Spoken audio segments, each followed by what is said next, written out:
Vikarabad అడవులపైన radar పిడుగు. లో frequency radar కేంద్రం ఏర్పాటుతో 12 లక్షల చెట్లు నరికివేత, లక్షల పక్షుల అంతర్ధానం అంట.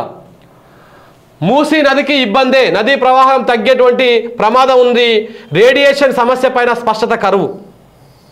ఇవన్నీ ఎక్కడివి? వికారాబాద్ కా హవా లకో మరీజో కా దవా అని నానుడి. వికారాబాద్ అడవులు గాలి తగిలితే ఎలాంటి రోగమైనా మాయమైపోతుందని పెద్దలు చెప్తారు. అనేక ఔషధ మొక్కలకు అద్భుతమైనటువంటి ప్రకృతి సంపదకు నిలయమైనటువంటి వికారాబాద్ అడవులు ఇప్పుడు మాయమవ్వబోతున్నాయి. ఇప్పుడు ఇది నేవీకి సంబంధించినటువంటి ఒక రాడార్ ఇక్కడ ఏర్పాటు చేస్తున్నారు. దానికి సంబంధించినటువంటి కథ ఇది. దామగుండం సెంటర్లో ఏర్పాటు పైన ఆందోళన. ఇతర దేశాల్లో విఎల్ఎఫ్ విధానం పైన వ్యతిరేకత. మన దేశంలో మాత్రం ఇదే ముద్దంటున్న పాలకులు, న్యాయస్థానాల చుట్టూ తిరుగుతున్న సామాన్యులు. ఎలా న్యాయం దక్కుతుందో తెలియక తికమక. స్థానిక ఎమ్మెల్యే రామ్మోహన్ రెడ్డి పాపమేనని శాపనార్థాలు. ఆ రాడార్ మీద పెద్ద వ్యవహారమే నడుస్తుందంట.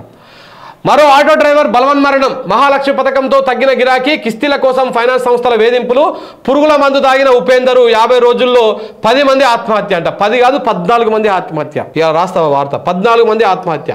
ఈ ఎంతమందిని చంపుతావు రేవంత్ రెడ్డి? ఎంతమందిని పొట్ట పెట్టుకుంటావు? పాపం తగులుతుంది, పురుగులు పడతాయి. 15న ఆటోల బంధు, ఆటో కార్మిక సంఘాల పిలుపు, ప్రభుత్వం స్పందించాలి. ఏం స్పందిస్తుంది? అప్పుల బాధతో రైతు ఆత్మహత్య. చూడండి, ఇందిరమ్మ రాజ్యంలో ప్రజాపాలనలో ఆటో డ్రైవర్లు చచ్చిపోవుడు, రైతులు చచ్చిపోవుడు, పంట దిగుబడి రాక 1.6 లక్షలు రుణం చేసినంట. పెట్టుబడి సాయం అందకపోవడంతో, ప్రభుత్వం రుణమాఫీ చేయకపోవడంతో మనస్తాపం. పొలంలో పురుగుల మందు దాగి బలవన్మరణం. 15 రోజుల క్రితం తనువు సాలించిన మరో రైతు. దమ్ముంటే స్థానిక సంస్థల ఎన్నికలు పెట్టండి, ఇన్ఛార్జీలతో గ్రామ పాలన నడిపేందుకు.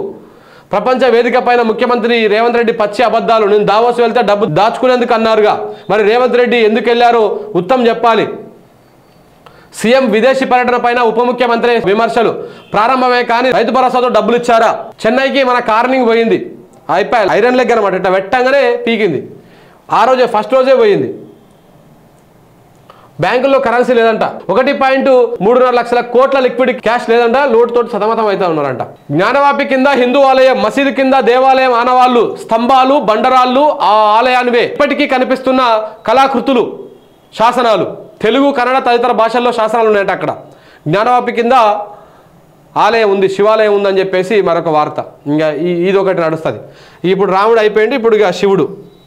మళ్ళీ బీజేపీ వైపు నితిన్. ఇండియా కూటమిని వీడేటువంటి అవకాశం ఉంది. ఇండియా కూటమి కకావికలం. కాంగ్రెస్ తీరుతో పార్టీలో బేజారు. ఒంటరిగానే ఎన్నికల బరిలోకి దిగుతామన్న తృణమూల్ ఆప్.